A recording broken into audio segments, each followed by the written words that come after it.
This is Rockin' with Jam Man. It's with Ira Black. How you doing, man? Yeah, I'm doing great. Just trying to get music going.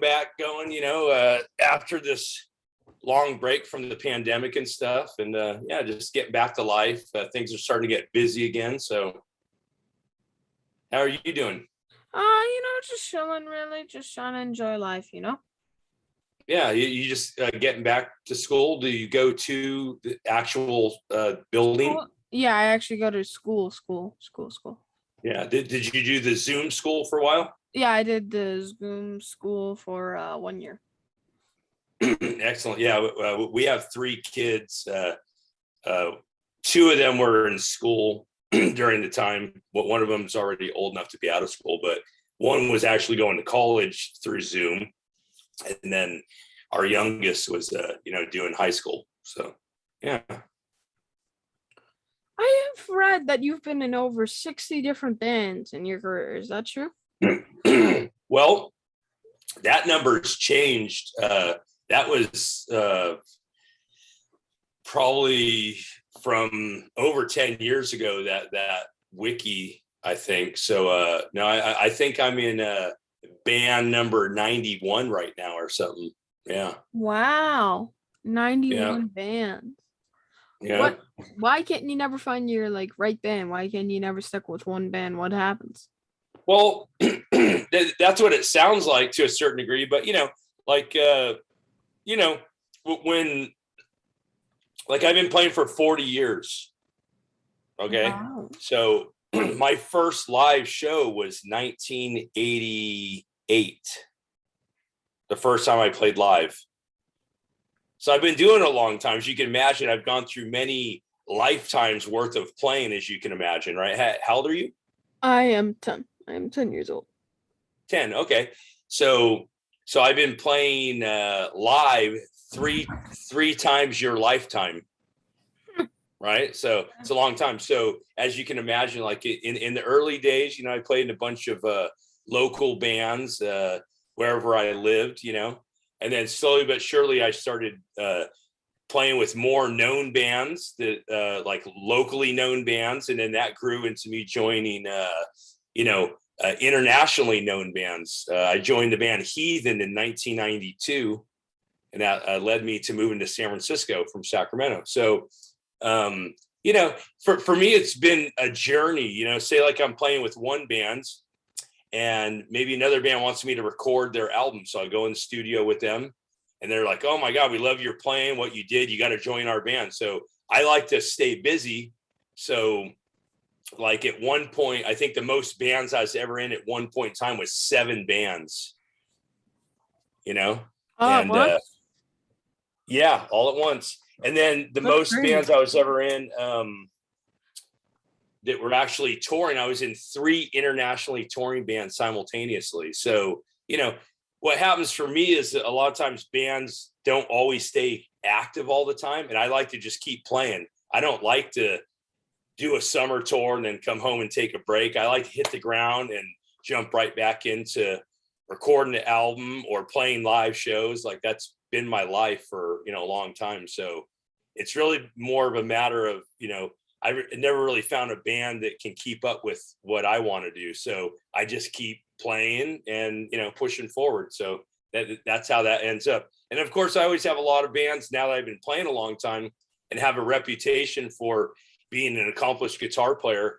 I get a lot of calls to come play with people, like last minute shows, like Dokken. I got a call to come play with them. I had about, I don't know, like 9 or 10 days to learn their whole set, then go on tour with them because they needed someone last minute, So my career's kind of been halfway between being a hired gun and also being a band member. I was in Vicious Rumors for 7 years. I was in Heathen for probably a total of 5 years altogether. I was in Lizzie Borden for about, if you add up all the time that I played with them, probably about, 4 years or 5 years or something, So I do stay active with one band. If they stay active, I'll stay with them, but I just like to stay busy. So that's kind of the story. Which was your favorite and why? Which was your favorite and why? Whew. That's a hard answer, but that's a great question. Let's see, for a few different, I would have to probably name a few different ones. Lizzie Borden, I grew up listening to when I was a teenager. I bought their first couple records. So that was a fun band to play with because we also wore costumes. It was a theatrical band.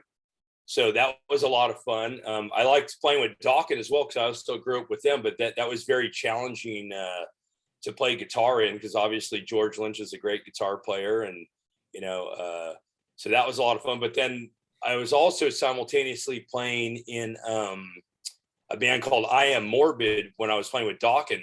So I was playing in a death metal band and then a hard rock band. So the difference between those two things was very interesting. The death metal band I Am Morbid with Dave Vincent and Tim Young from Morbid Angel, that was a very challenging band because the music was, death metal's very challenging to play compared to like a hard rock band, song wise anyways, so yeah. So that's kind of the deal. Dokken was a lot of fun. I Am Morbid was challenging, and Lizzie Borden was kind of like my childhood dream because I grew up listening to him and I got to dress up kind of like the Alice Cooper thing. So yeah. Now the opposite side of the coin, which one was the worst? Ooh, that's dangerous territory where you're going to end up with a headline like Ira Black says the worst band he ever played with was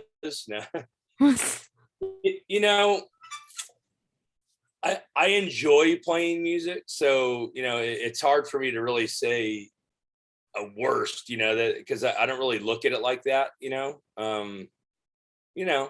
I a big part of being in a band is getting along with people. As you can imagine, I always remind people, well, having played with so many bands, think of how many people that I've interacted with over the years. I mean, do the math. What's 90 times, say, 4 band members? That's 360 people.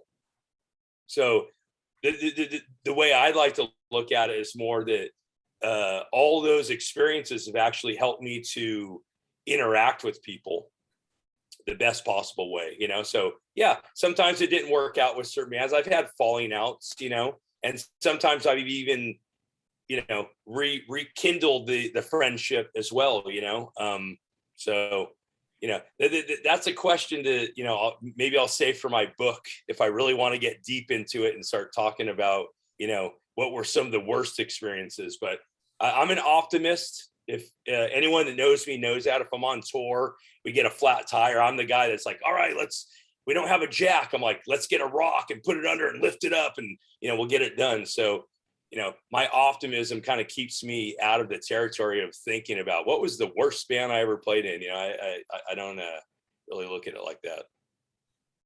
Now tell me about your new band of Gods and Monsters. Of Gods and Monsters. Yeah. It's a cool band.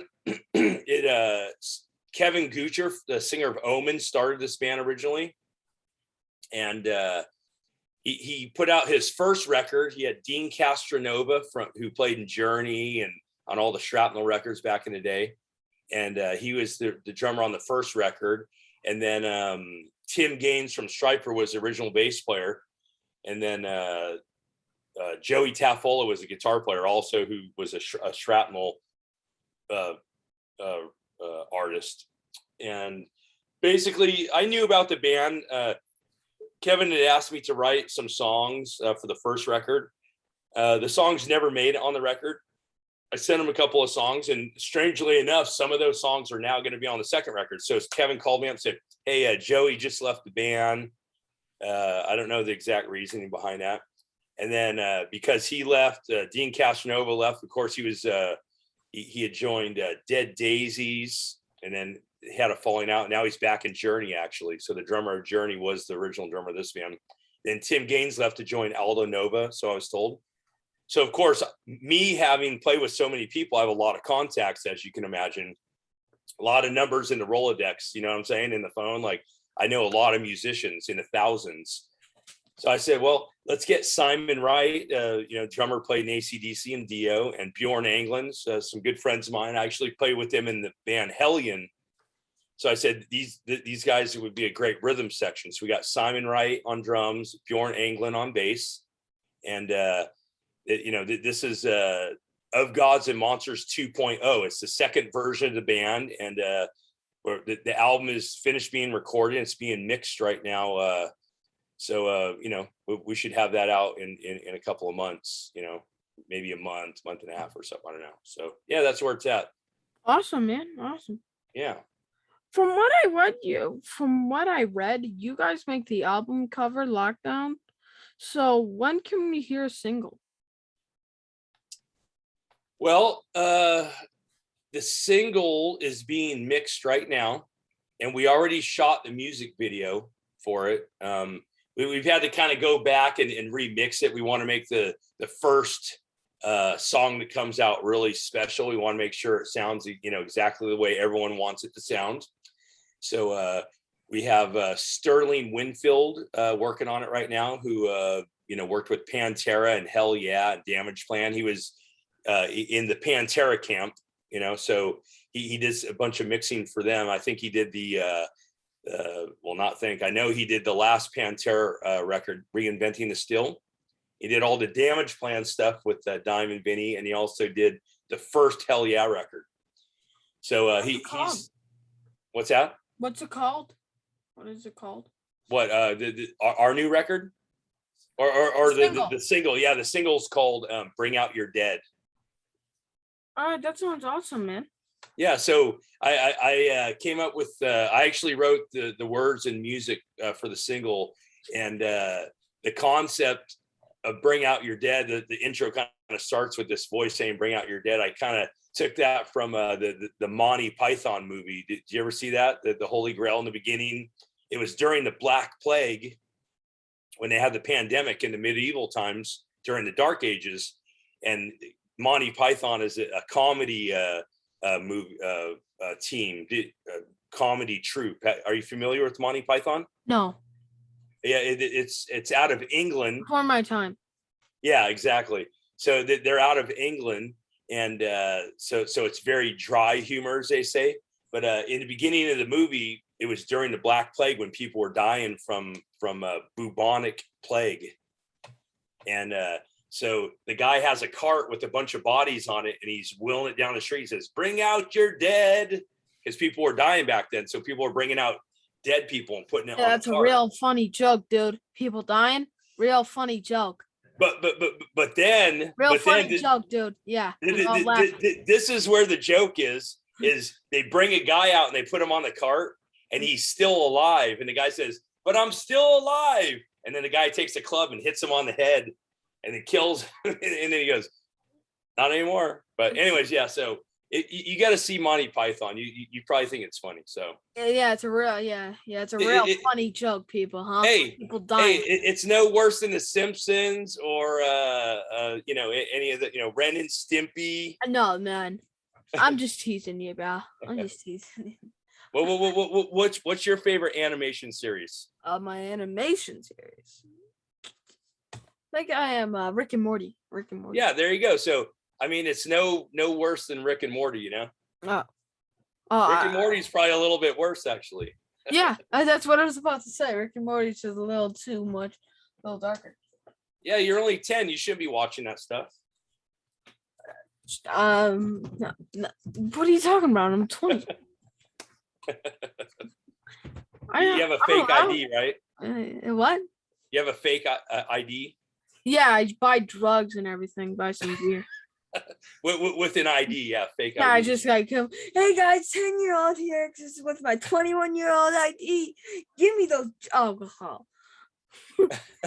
When is the album coming By out? the way, you have to be 21, not 20 to get alcohol. So I know, 21, or I thought it was 18. Oh, where do you live? What state are you in? I am in New York. New York. Okay, well, I'm not sure about New York, but I think Florida allows. When is the album coming out? You know what? Good question. It was supposed to already be out, we've been mixing the record, and hey, mixing can be kind of the hardest part sometimes because, you know, you want to make everyone in the band happy, you know, and that's hard to do, you know.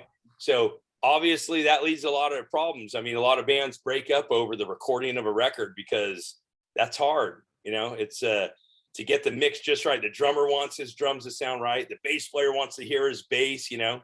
And I was actually the one mixing the songs in the beginning. And you know, it's you know, for me, it's all about the song. You know, I want to try and mix the song. I want it to sound good. I want the song. I want you to hear the song, go, this is a great song, and not necessarily pick out the part so much like, oh yeah, I love the snare. Listen to the snare. Okay, that's great. You know, but that's what we get caught up in when we're mixing records in the details. You know, so that's why we're having Sterling work on this on the single that's coming out. So yeah. I don't know the exact date that it's coming out yet. But like I said, probably in a month and a half, maybe 2 months. Okay. Do you guys I'll plan? let you know. Okay, thank you, man. Do you guys plan on touring? Yeah, I mean, you know, these are strange times, as I'm sure, I know you interview a lot of people. I'm sure you've heard some pandemic stories. We've already had a bunch of shows that were booked that got canceled. Our band flew out to Dallas, Texas, actually to Arlington, where Pantera's from. And we were supposed to play a show. And we arrived at the venue for sound check, and they didn't have things dialed in correctly. So they didn't have the proper stuff for the show. So we canceled, the show got canceled. After we arrived, we flew all the way to Texas from California. We got to the venue. And then they canceled, the show had to be canceled. Oh, that sucks. Yeah. That honestly sucks. This band hasn't even played one show yet together. We had a couple of other shows booked, and the promoter of these shows got COVID and is on a ventilator right now. So those shows got canceled. Wow, dude. Yeah. So yes, we're going to tour. Suck, dude. Yeah. Yes, we're going to tour. Okay. I don't know when yet because, you know, everything we booked so far has gotten canceled. So, you know, it's going to happen though. Now I understand you are doing a weekly gig at the Whiskey. Go with your band Hollywood Hustlers. Tell me about that.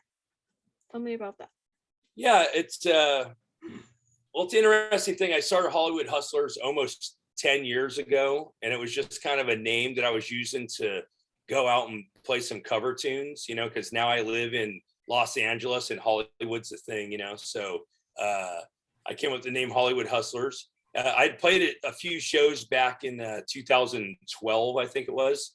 And it was kind of an all-star thing. I had the drummer from Rat, Bobby Blotzer, Chuck Wright from Quiet Riot, and Andrew Freeman, who's now last in line, and Martin Anderson from Lizzie Borden. And anyways, so that was a name that I just kind of had laying around, you know, that I could use for, you know, to go out and do covers. And we had another thing that we were doing that my girl Jessica Chase and I are part of this. She's a music industry person. She does PR and booking for a thing called Ultimate Jam Night. So that was a weekly jam we had at the Whiskey for 5 years. What are you guys talking about me for? What's that? Jam. You guys are talking about jam, and I'm jamming. You guys are talking about jamming me. Get it? Well, you know, this is a term musicians use, as you know, Yeah, I know. I'm just giving you a hard time, man. It's funny because we call it Ultimate Jam Night, and then so everyone thought it was an open jam to come in and anyone can play, but that wasn't the case. It was a planned out thing. What does that mean? I'm not. What's that? No, I'm just kidding, dude. Open the jam jar. But there used to be a band called The Jam, actually, and their logo was a jam jar, you know, preserves, strawberry jam. I get that. Nice. Yeah. You still eat peanut butter and jelly, right? I never had it before. Don't lie. You're 10. I know you eat peanut butter and jelly probably every day, right? No, I swear. I've never ever. Hey, I still do. I just turned 50 and I eat peanut butter and jelly. So I don't know. I swear, I don't even eat peanut butter. Well, not peanut butter. I do eat peanut butter, but I've never had peanut butter and jelly. Never? Never. Look how cute this guy is. That's adorable. Look at him. This is my mother-in-law. She wanted to see you because she's like, who are you talking to? Yeah, like peanut butter and jelly. Yeah, he does I'm that. doing it. This is a live interview. That's beautiful. Hi. He's in New York right now. What's that? He says he doesn't eat peanut butter and jelly. He's 10 years old. That's a lie, huh? You're lying. Yeah, no, see? I swear to God, don't you dare. I'm not a filthy liar. Oh, there's no liars in this house, and I'm not a liar. So back on track. Ultimate Jam Night took a break because of the pandemic. And once the whiskey opened up again, I decided to maybe take that night until Ultimate Jam Night comes back. So I'm just doing this temporarily. I might do it for a month, 2 months until Ultimate Jam Night comes back. So we just had our first show a couple nights ago. I had 24 people come and play with me at my jam night. And it's called Ira Black's Hollywood Hustlers.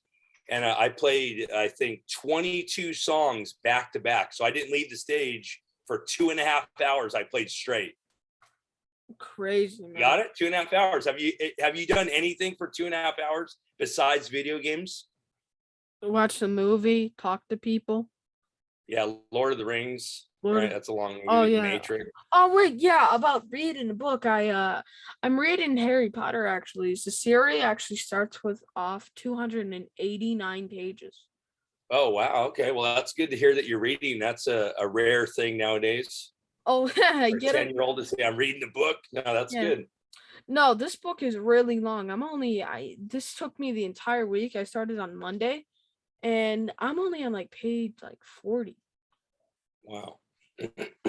Really big son. So who's your favorite band? My favorite band, Black Sabbath. Wow, that's one of my favorites too. And Black Sabbath's the one that got me into heavy metal. All right, Neil. All right, I'll tell you my top 3: Guns N' Roses, Black Sabbath, and Neil Young. Well, Neil Young's awesome. top. That's a nice swath, as they say, of an array of bands. I love Harvest Moon. I love Harvest Moon. Who? Harvest Moon by Neil Young. Oh yeah. That's great. But Black Sabbath when I was 10 years old, I heard Black Sabbath for the first time. Oh, really? The song Iron Man when I was your age, 40 years ago.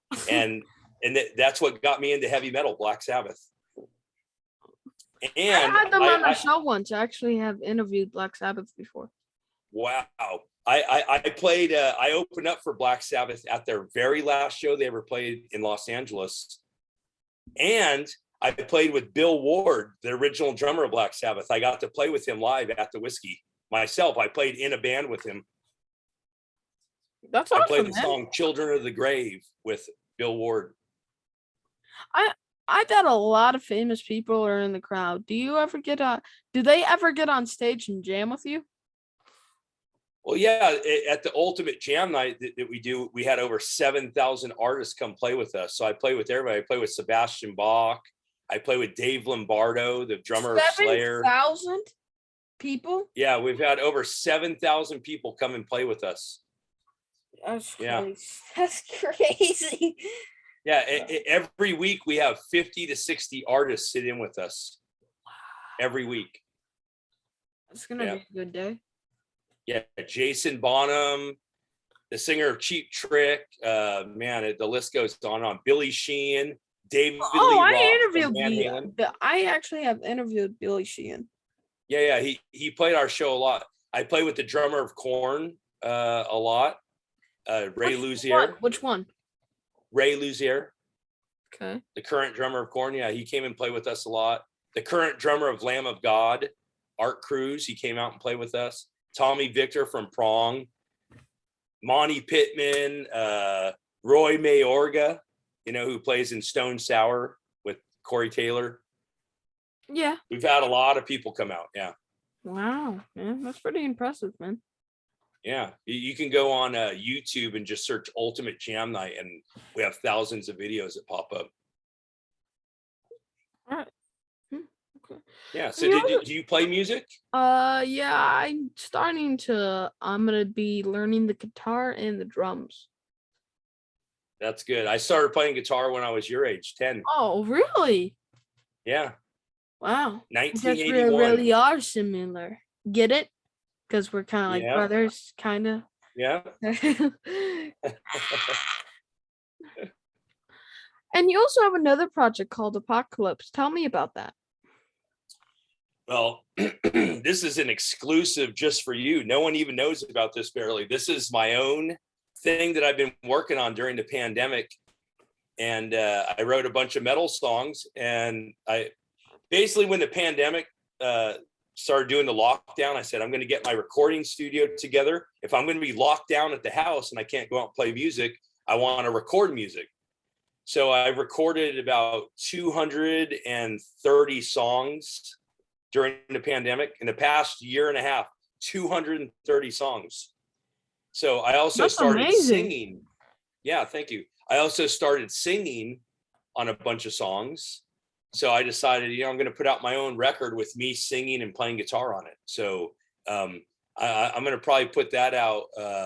I'm thinking maybe in the first of the year, the beginning of 2022. Is this your first time singing? Well, I did have my own band where I sang and played guitar in the late 90s. Okay. But at the time, I kind of decided it was a little bit too difficult for me because I played some shows and it was a little bit hard to sing and play live. Like it took a lot of energy to do that. I don't think I was ready at the time. After doing a couple of shows, I just said, you know what, that's a lot of work. I'd rather just play guitar. Well, this is too hard. I'm back to it now. So I'm older, I'm wiser, and, You're older and you're wiser. You're like, that's the Yoda. There you go. Yeah. Yoda I am. Yoda I am. Yoda you say. When can we expect an album for that band? When can we expect an album for that band? Yeah, I'll probably put out a single first, with a video, maybe a lyric video or something, just to kind of get the ball rolling. I'll probably put out a lyric video maybe before the end of the year to kind of get it going. Like I said, I'll probably release the album in the beginning of next year. Awesome, 2022. Man. Yeah.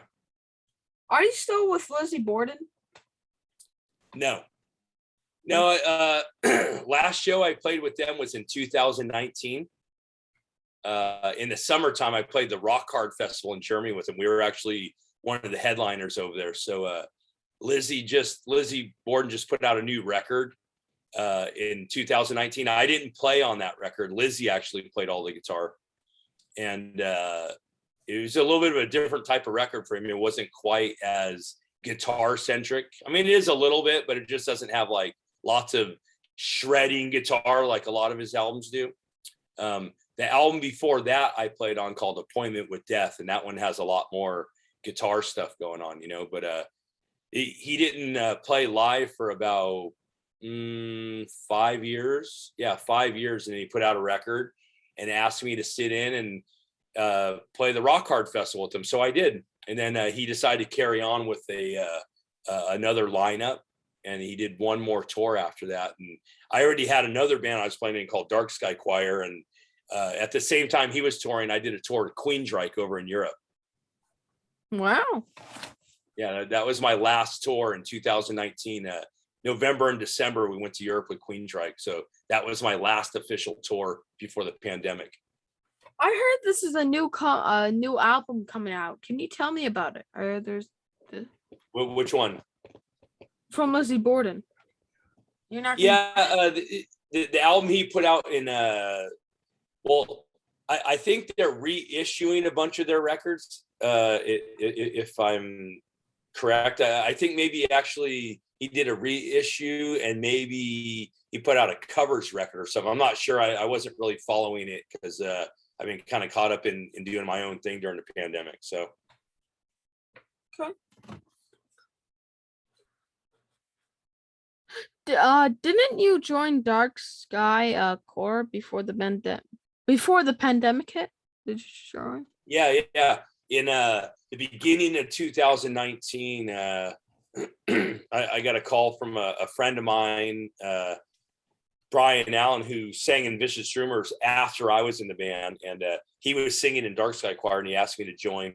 The bass player of Disturbed, John Moyer, was also involved with the band, and he wanted me to join the band. So they flew me out to New York and offered me the gig. Disturbed was on tour. They were headlining Madison Square Garden actually that weekend. So they flew me out, and I went and hung out with Disturbed at Madison Square Garden. And we had a meeting the next day about me joining Dark Sky Choir. And John was producing the band, a bass player of Disturbed, and he was also played bass on the record and had done a tour with them previously or whatever. So they asked me to join the band, and I kind of helped the band out in some ways. I booked a European tour for the band, and in this summertime of 2019. And then we, like I said, we did that tour with Queensryche in 2019, December. Yeah. But I'd written some songs during a pandemic for the band. Then the manager of the band, who's the owner of the band, decided to take a break with the band, or kind of, stop the band.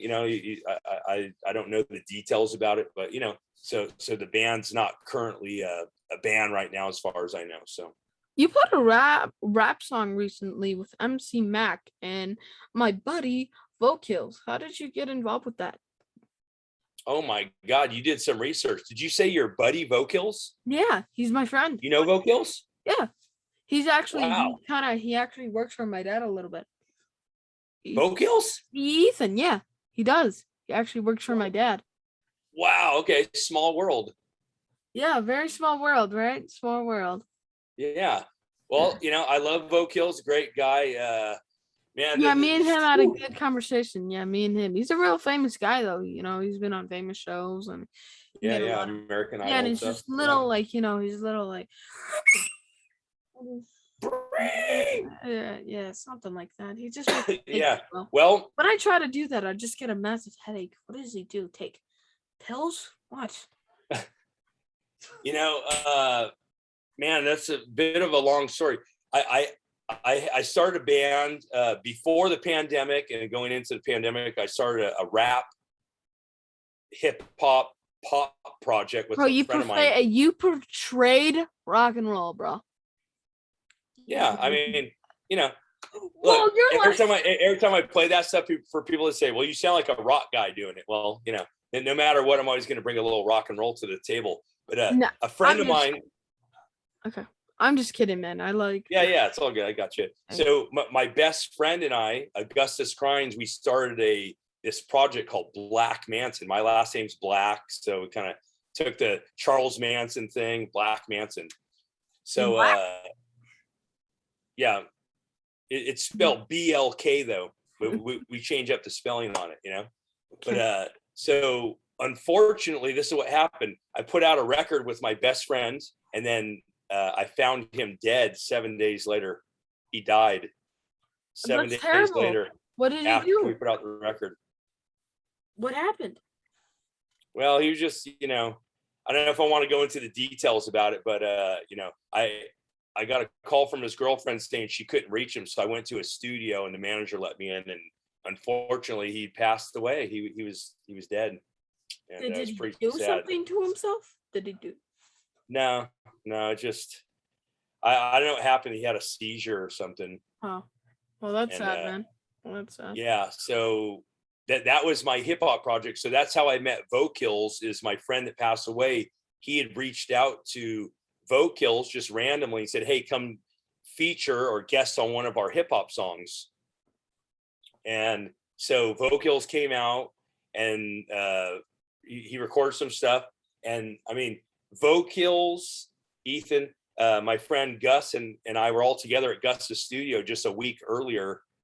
We put a little video out, like advertising the record coming out, and then the video, and then the album came out, and then a week later my friend was dead. So Ethan had just moved to Los Angeles at that point. Like, he literally was only here for 9 days. He just got there that day that he came to the studio.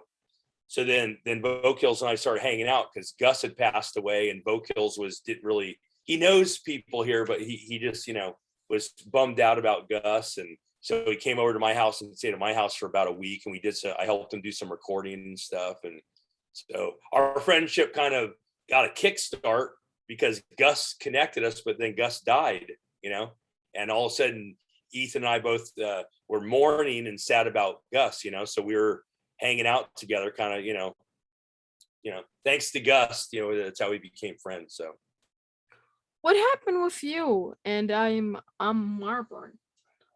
What happened with? Well, I got the offer to play with Dark Sky Choir, and they really wanted me to play with them, and as they say, they made me an offer I couldn't refuse. So I wanted to do both bands, but AM Morbid had a tour coming up, so I had to bow out of that tour, which is something that I never do. But like I said, Dark Side Choir made me an offer I couldn't refuse, and I had to go with it. So it just made sense at the time, so that's what I did. Where are you? You need to get more rest. You need to go to bed early. I just got school, man. That's all. Yeah, I know. Okay. Okay. Were you with the band the longest out of all your bands? What's the longest band I've been in? Were you with that band the longest out of all your bands? Were you with them? No, I Am Morbid. No. I played with Vicious Rumors for 7 years. Wow.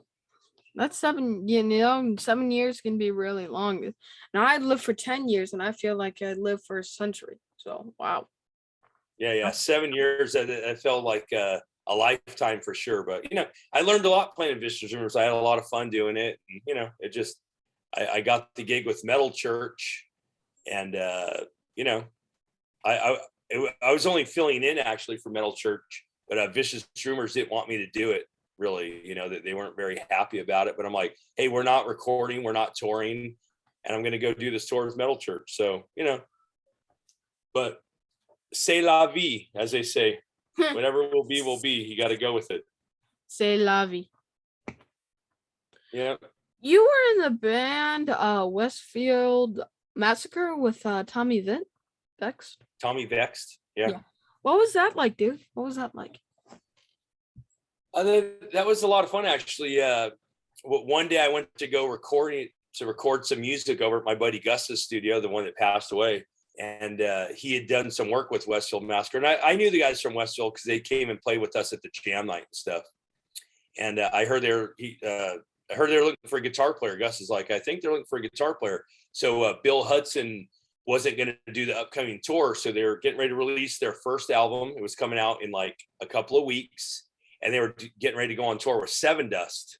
And I said, hey, I'd like to do that. So I got the gig with them, and it was a lot of fun, actually. The band blew up really quick. We got a lot of attention, and people really liked the band. And we had a great live performance going on. The lineup was a lot of fun and stuff. And I did a bunch of stuff with them, but then we were working on the second record, and then Tommy Vext quit the band to join Five Finger Death Punch as their fill-in singer, right as we were finishing our second record.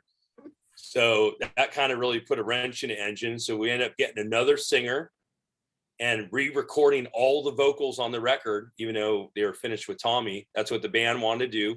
We had a meeting about it. We decided, hey, let's just get a new singer and move forward. And we actually did a tour with that lineup. We finished the record, and then the band just didn't last. There was internal conflict of personalities. So that's really all I can say about it. I talked to a couple of the guys, and a couple of the guys I don't talk to. So there you go. There's the the dirt. I see he's in a big fight with his old band, Bad Wolves. Those dudes are definitely letting it all out on social media. Yeah. Well, that happened with Westfield Massacre first. The same kind of thing happened with Tommy. He quit, and then he went online and kind of, twisted the story up a little bit, but I'm not here to sling that much dirt because, like I said earlier, I'm an optimist and I try and stay positive and move forward in my life and not look backwards too much, except to maybe learn a lesson here or there from, whatever happened in the past. For Tommy, like I said, I'm not trying to sling dirt, but I think that, people operate the way that they operate, and they're going to continue to do that. Mostly, very few people are able to change from the formula they have in their life. It takes a lot to self-reflect and figure out, well, how can I make my next situation better? I think for Tommy, it's like he's known for having lots of conflicts with bands that he's in, and it's because, he wants things the way he wants them. And I think maybe he's inflexible or, doesn't have a good way to actually, collaborate with people beyond the music, because you have to learn how to collaborate with people psychologically and interpersonally, so, like I said, I'm not slinging dirt, but, this, you can kind of look out there to see what's going on. Like you said, Babbles and him have all this stuff going online, and, there's lawsuits and bad things being said about each other. And, maybe some of the things are half truths, or maybe there's lies going on. I haven't followed it that closely, but, everyone makes their own bed. You know what that means? Like everyone's responsible for their side of the street. Whatever's going on in their life, it's happening for a reason, because that's the way you're carrying yourself or operating in the world, So if one point no one wants to play with you, or everyone thinks you're a jerk, or no one likes you, or you have a bad reputation, well, it's because you made that yourself, Any chance for you and Tommy to work together again? You think we would ever work together again? Is there any chance? I doubt it. To Tommy's, on his own trip. You know what I mean? So yeah, probably not. Not for me. Now I understand you are vegan. Do you and Dolly ever compare recipes? Who? You're vegan. Yeah. Do you and Doyle ever compare? Yeah. Doyle. With who? Doyle. Oh, Doyle. Yeah. We've actually not compared recipes, but we've talked about it because I used to have a TV show with Evan Seinfeld from when I played in Attica 7, the singer Evan Seinfeld from Biohazard originally.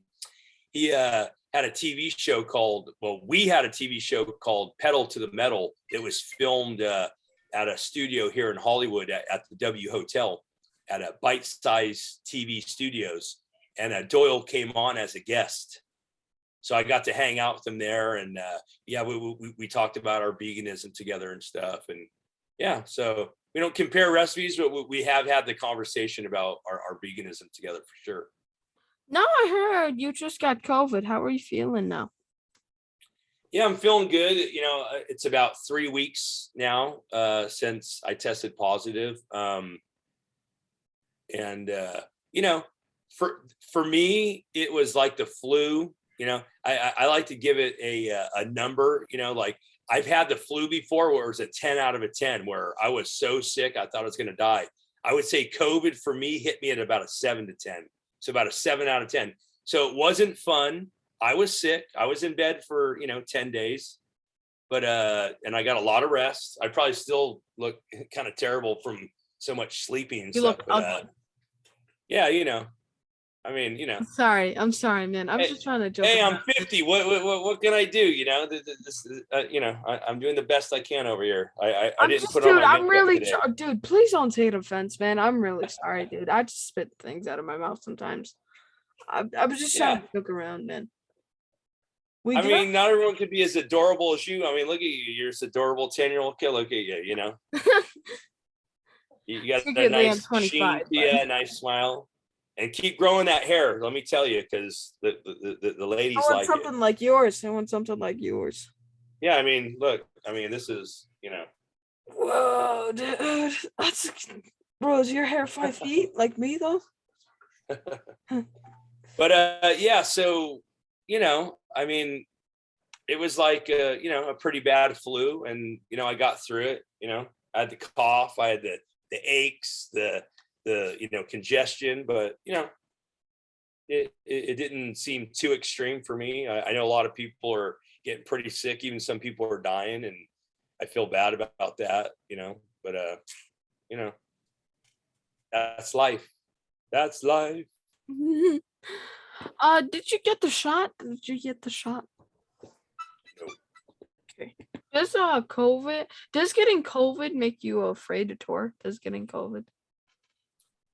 Well, now that I just got it and survived, and I have the antibodies, as they say, no, I'm not. I'm not scared of it, and I'm ready to tour. But what about your fans though? What if like your band members get it when you guys get close? You were it's hey, this is uncharted territory. This is I never thought I'd see something like this in my lifetime. So it's kind of a heavy situation. I mean, do you know the answers? Neither do I.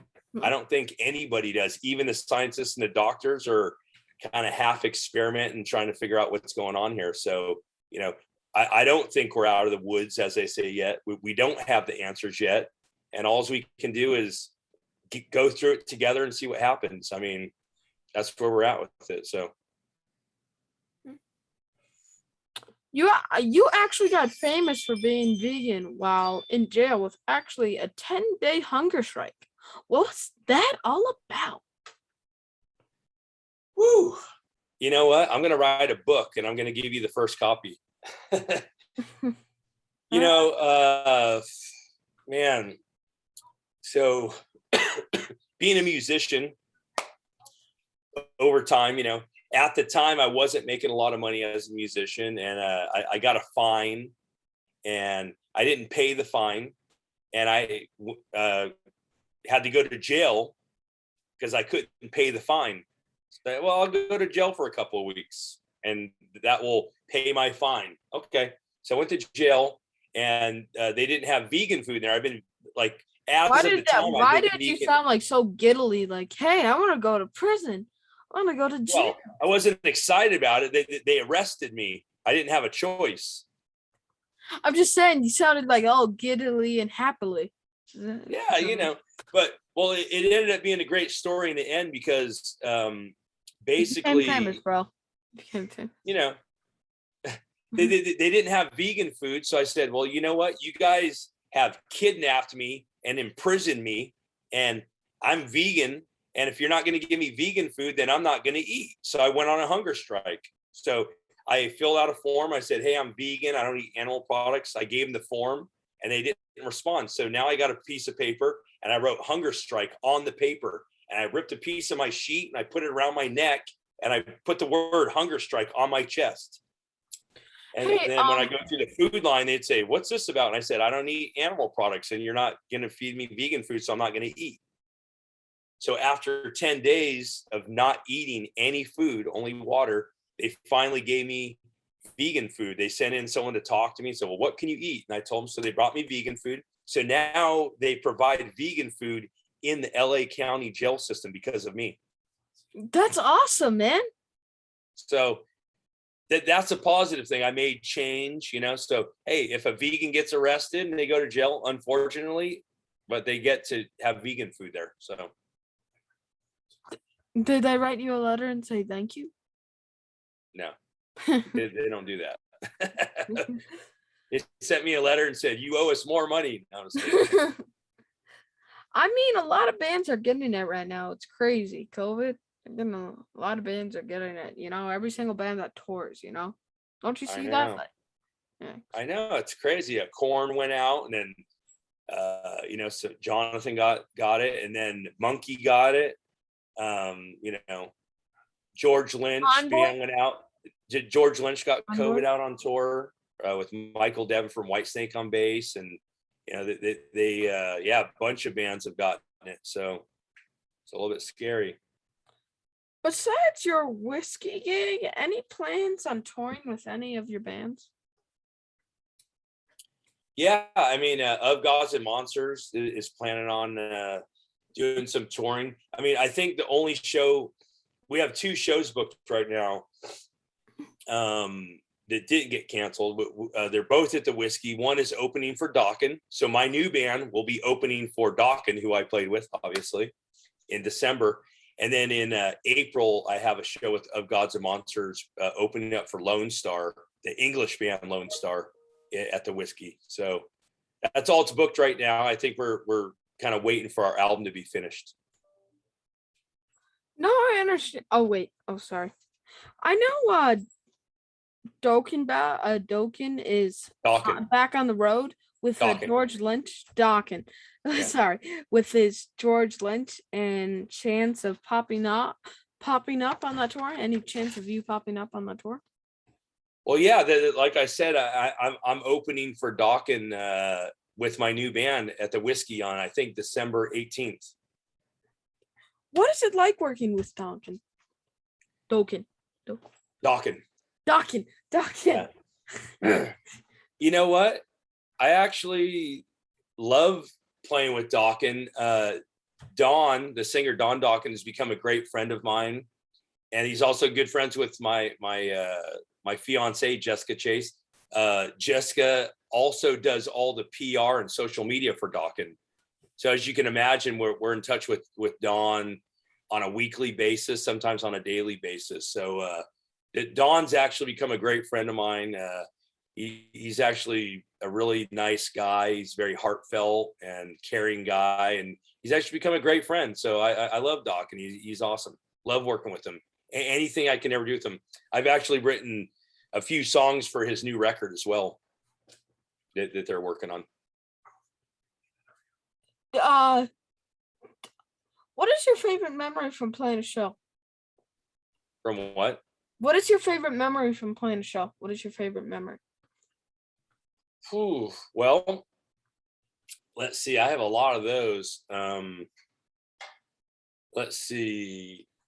I played my very first festival that I played in Europe was called Bang Your Head Festival. That was in 2001.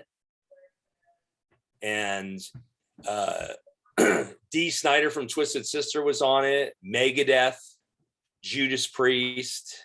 Hey, I interviewed, well, not Dee Snider, but I have interviewed Twisted Sister, like JJ French. I have interviewed him. Yeah, I'm good friends with Jesse Blaze Snider. Good friend of mine. His father is Dee Snider. Okay. So Jesse actually is an incredible singer. He sang with me a couple nights ago at the Hollywood Hustlers show, and he in his own right, he's a up and coming guy that deserves a lot of credit because he really is a great performer and a great singer. And definitely keep an eye out for Jesse Blaze. He is an up and coming guy, has a lot of stuff on the table coming up. He does comic books. He writes stories he does voiceovers. He's on the Food Network, and he's one of my best friends. But yeah, speaking of Twisted Sister, but yeah, the Bang Your Head show that I played in 2001, being my first festival, I just had a lot of fun at that show. They had a pie throwing contest and all this crazy stuff. Like I hit the promoter of the concert in the face with the pie, which is like, this is the guy putting on the show. And then we created a friendship over that. And he's booked me to play on Bang Your Head Festival several times since. I played it 3 times now and got to hang out with, everyone. I played with Ronnie James Dio at Bang Your Head Festival in 2005. And yeah, it's just a really cool Bang Your Head Festival. I also played Dokken Festival. That was a lot of fun. I made, the Dokken Festival? No. They call it the biggest heavy metal festival in the world. It's in Germany. It looks like Wacken, Wacken. Oh yeah, I know it. Yeah, so the promoter of that festival managed my band, and I made a guitar that was the mascot of that festival, and I auctioned off the guitar, raffled it off. All 4 original members of Slayer signed the guitar, and then we gave the guitar away to somebody. Wow. Yeah. What is your That worst was a good memory? memory. From playing? What is your worst memory from playing a show? What is your worst? Ooh, worst memory, huh? Oh, that's hard to say. I always feel like good things happen at shows no matter what, you know. I mean, a Yeah, bad not memory is like when nobody shows up, you know, that's always terrible. Or how about when I flew out with my new band and we got to the venue and they canceled the show? That's a pretty bad memory. all right. Okay, that counts. If you could make your dream tour, who would be on the bill? Dream tour. About a bunch of bands that I played in all touring together, and I get to play with all of them back to back. That'd be great. So how about Dokken, Metal Church, Lizzie Borden, Vicious Rumors, and maybe my new band of Gods and Monsters, maybe even AM Morbid, and I can play with all of them. Here you go. Say hi to Remzi. Hi, buddy. How you doing? Hi, This how is are you? Jessica Chase. How are you? Good. How are you? Good. He's 10. Adorable Amazing. dude, huh? I love it. Hey, could you hook me up with Dokken? Yeah. Maybe, right? Yeah. Yeah. Like your fiance? Do you have Smarties? I was telling that you do his PR and stuff. Yeah. Okay, thank you. Yeah, I'm sure Don would love to do this with you. I'm sure Jessica could hook that up. Yeah, he's interviewed everyone. Black Sabbath, the list goes on and on. Yeah. Metalhead Jess? Yeah, Metal Horns, Jess. Okay. Yeah. Yeah, just hit her up. She'll hook you up. She books interviews for him. All right. What's next for you? What's next for the band and everything? Well, just the finishing of the mixing of this record, you know, for Of Gods and Monsters. And, you know, for me also, like I said, to, you know, finish my own solo project, the Apocalypse project, to get that finished. Yeah, so that's pretty much the deal right there. How do my followers follow you? You can go to my Instagram, which is Ira Black Official, Okay. or you can go to Facebook.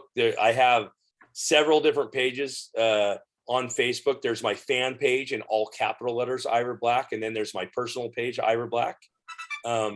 There's also a page on Instagram and Facebook called Best Hair in Metal. Okay. And it's on Facebook and Instagram. And that page, both those pages are dedicated to live photos of me playing live with cool hair shots. Because when I play live, a lot of photographers get some really cool shots of me playing, and my hair is always like, you know, like that. So if you go there and check it out, you'll see that's like, you know, hundreds of great hair shot photos. So if anyone's interested in that kind of thing, it's kind of an artistic page a little bit. Yeah. So, or you can go to irabblackattack.com is my website. All right. Well, thank you for being on my show, man. I hope the next time we talk is at the backstage at one of your shows, dude. Please. Yeah, for sure. Have a good one, man. Boys. All right, buddy. You rock. Boys. Can I have that book though? Hook me up with that book. Yep. I have to write it still. All right. Thank you, man. All right, Have a buddy. good one, You're cool, man. Peace. Thank you. Peace.